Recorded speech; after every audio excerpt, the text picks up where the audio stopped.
ជាមេរៀនមិនមែនជាទោសតែនោះមានតម្លៃគឺអ្នកបីក្រវិញ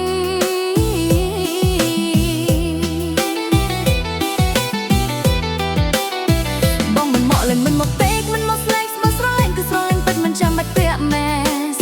អ្នកណាជាយើងអ្នកណាចង់វាដល់មើលបងទៅបើជួយយកពេលប្រូពេលរងបងមិនងាយរងគួររងទើកូនទាំងពីរបងមិនមើលថាជាបន្ទុកតែពីជាហេតុផលដែលបងចង់ខ្លាចជាមនុស្សល្អជាងមុន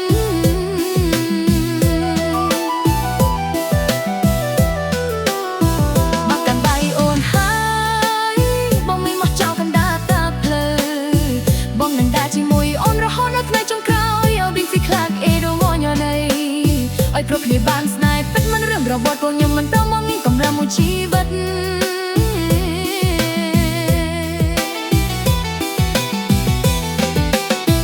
អូជាបងមិនកត់ពី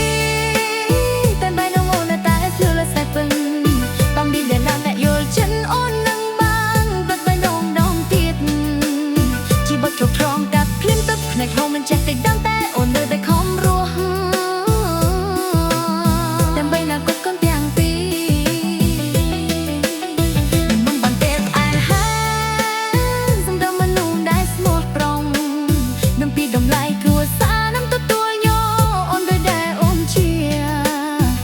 ូនជាពូម៉ៃកូនពីតែបែកដូននៅតែចង់ស្រឡាញ់បាត់ស្នេហ៍តែមកដល់ថ្ងៃណា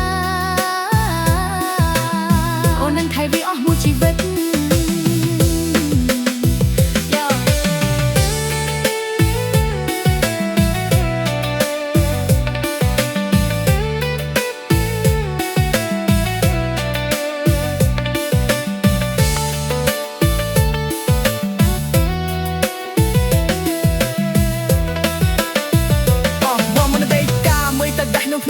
មនុស្សគ្រប់គ្នាសុទ្ធតែមានរឿងដែលធ្លាប់ឈឺចាប់ពិតកូនទាំងពីរមិនមែនជាអបសក់ទេបងអាចស្រឡាញ់នឹងគោរមប្រជាគ្រួសារខ្លួនឯងមិនខ្វល់សំដីអ្នកណាដែលជួយចិត្តពេលនេះឆៃបងជឿលឿនទង្វើមិនមែនតែពីសំដី